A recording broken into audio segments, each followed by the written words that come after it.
Story 3. Oh, okay. I got a little creeped when I was reading this one earlier. Ooh. Hopefully you get creeped too. Or not. Whatever. It's cool. If it's not creepy, it's fine. Never sleep in your car on a road trip. I'm from Connecticut. I was in a long-distance relationship with a girl from Georgia and would often make road trips down to visit her. I really don't mind. I love road trips.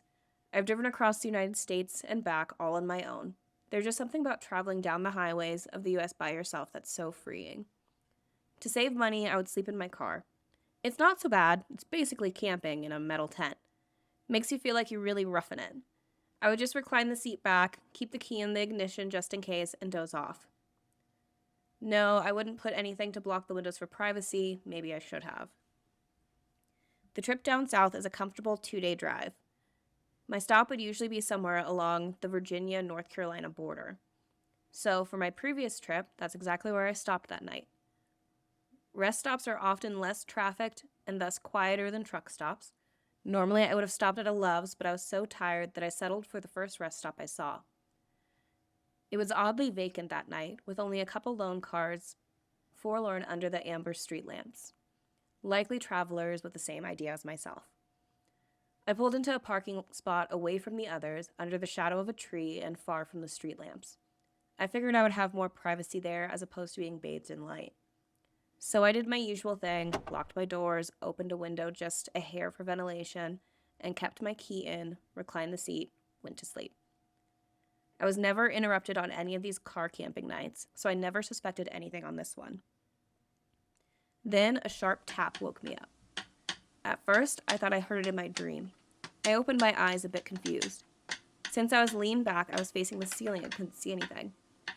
I heard another tap, like a tiny object hitting a hard surface. It came in... Oh, this is a lot of R's. It came in an irregular rhythm. Can I have you say something for me? Mm-hmm. It came in an... Irregular rhythm. Thank you. Just dump it in over your mouth. Yeah, I can't say that. Irregular rhythm. It came in an... Irregular rhythm. Was it raining? Was water dropping onto my windshield? I'm under a tree. Maybe something fell from the branches. Maybe a squirrel or a bird dropped something. What if a squirrel was climbing around my car? Or what if it wasn't an animal? The thought occurred to me that it might very well be a person poking up around outside. What did they want? Were the doors locked? The keys, yes, they were in the ignition. I can leave in an instant. Still, I lay there, completely still, pretending to sleep. Pretending I hadn't heard anything. Hoping whatever it was, they would leave me alone. It was better not to find out, and I was too afraid to find out. It was better to stay in blissful ignorance. Still, the tapping continued. I had to do something. There was no way I was just going to stay there. I had to look. My heart was pounding. In that moment, it was deafeningly loud.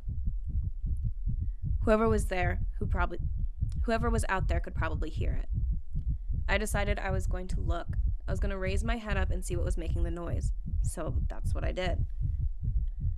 What my eyes met sent a jolt through my entire body. Every muscle fiber locked up in pure shock at what I saw. The faint glow of the street lamp cast just enough light for me to make out what I was looking at. There, in the windshield, staring directly at me, was a face. Someone I presumed to be a woman, lying on my hood, her face pressed right up against my windshield.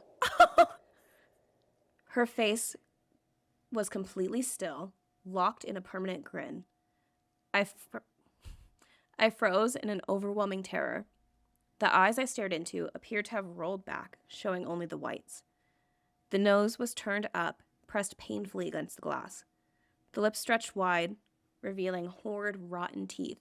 Even in the darkness, I could see her skin was sickly pale, contrasting her long, filthy black hair.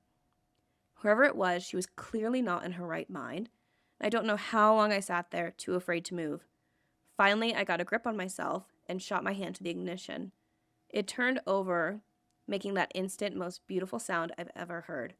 For a split second, I was afraid I might be caught in a horror movie scenario, the one where the car wouldn't work as the killer approaches.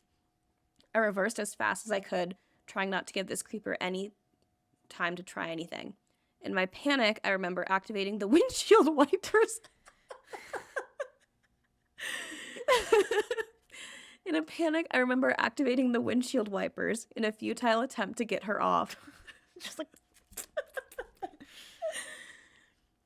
I thought I was about to drive out of there with some wacko holding onto my hood. Thankfully, I didn't have to worry about that because as soon as I stopped, the woman leapt off, landing on all fours. Seeing my opportunity, I shifted into drive and gunned it. Right as I saw her reaching for the driver's side door with my foot on the gas, I sped out of the parking lot. Behind me, I heard her let out a piercing shriek like that of an animal, and I looked in my rearview mirror for a split second, and I thought I saw her chasing me, running on all fours, with her black hair swinging wildly around her. I couldn't get a good look as I rounded the curve on the road leading out of that rest stop and merged onto the highway. There, I picked up speed and drove through the night. I didn't dare stop again until I saw morning light. what did you tell your girlfriend when you got there? Babe, Guess, babe, what? There was a girl. I was sleeping at the rest stop and a girl tapped on. She tapped on your window. Oh, yeah, was it hot? Yeah. Is that what you're doing? Yeah, is that why you're late? Is that why you always sleep in your car? Yeah. Mm. No, that's terrifying. That's absolutely horrifying. I have slept at so many rest stops. Yeah. Like, so because I did a whole countrywide trip in my car. Right. And I used to live in an RV. So I've driven my RV, like, from New Jersey to Florida to Texas. And, like, those are long drives. You have to stop halfway. You gotta. Especially in an RV. Yeah. And I've slept in a lot of rest stops. And thankfully, nothing's ever happened. None of this. No, but I have my windows covered. Yeah. And I feel like that's like 1,000%. the biggest thing that you can do if you're going to sleep in your car, especially Definitely cover your windows. just your windshield even. Right. They make something. They make covers Yeah. that you could just Mm-hmm. pop up there really easy. Yeah. Really easy. Yeah. You want to be sitting in a little fishbowl for anyone to walk up and go, Hey. That's what happened. Yeah. So it was Like, just nose pushed up. God. See, me hearing Virginia, North Carolina border, I'm like, hill people. That's Yeah. what this is, hill people. She was like, I like you. Yeah, I think you're pretty. I think you Make make a a fine husband. She was about to drag you into the hills. I need to start having 16 kids. And your girlfriend's like, I knew there was another woman. I knew it. I could smell it on you. Oh my God. What is her name? Whose hate this. long dark hair is this? Babe, you have long dark. Imagine like his girlfriend also has long dark hair and she's like, he gets there, like goes to bed and like wakes up and is like, She has like scratches on her hands and on her feet. 'Cause she like landed on right. She's like running on all fours. Yeah. Hey, babe, I never noticed. You're actually like really good at running on all fours. You ever done that before? In the I think woods? it'd be really fun to get good at running on all fours. Do you think that guy is still doing it? What guy? On TikTok during COVID, there was this guy that was like, Oh. day 10,000 of running on all fours, and he got really fucking good at it.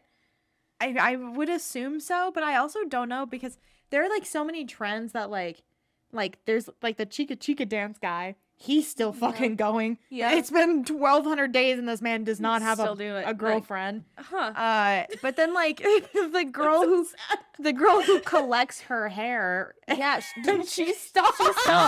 She's like, I'm done now. And I remember Yeah. all the comments being like, I can't believe I've seen this thing from the beginning. Yeah, people are I'm like, emotional. what the hell? Like you can't just stop. Great. Yeah. Tape your hair onto the wall.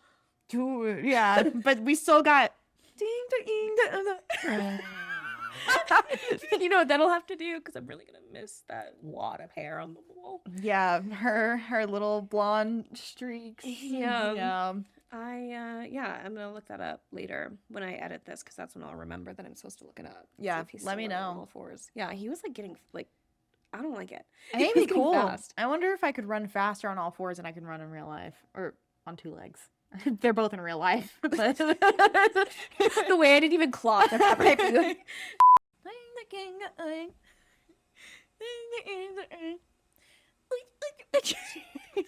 Still doesn't have a girlfriend, huh? Nope. What's your armed ratio in comparison to the rest of your body? You got like, I feel like my arms are short. yeah. I learned at the Children's Museum that I have a long wingspan for my height. I I'm supposed to measure this. Yeah. I'm at hip level and my arms go down to my shins. Okay. So Yeah. We'll go to the Children's Museum on like a Friday night when there's no kids. And I don't know if they still have this, but like they had a thing that like measured your wingspan. Yeah. And they're like, you should be like 5'5". And I was like, man, shut the fuck up. Because I'm not. Yeah. You just telling me I have long ass arms. Yeah. I dated a guy who had the longest arms I've ever seen. He was like 5'8". And he could like standing up straight could like scratch his knee with his finger. Huh. Yeah. That would have sucked if he was a girl and had to get dress coded to school. Wearing the longest skirts. Why was that even a like measurement? Like it has to be below your fingertips. I'm like, okay, well, what if I got really short arms? Right. What if I'm a T-Rex? Yeah. Huh? What if I don't have any arms? That's pretty ableist of you. That's so ableist. Rude. If you enjoyed that little story, be sure to watch the full episode here. And make sure you like, subscribe, and all that jazzy. Jazzy? I see what you did there. Wait, what was that?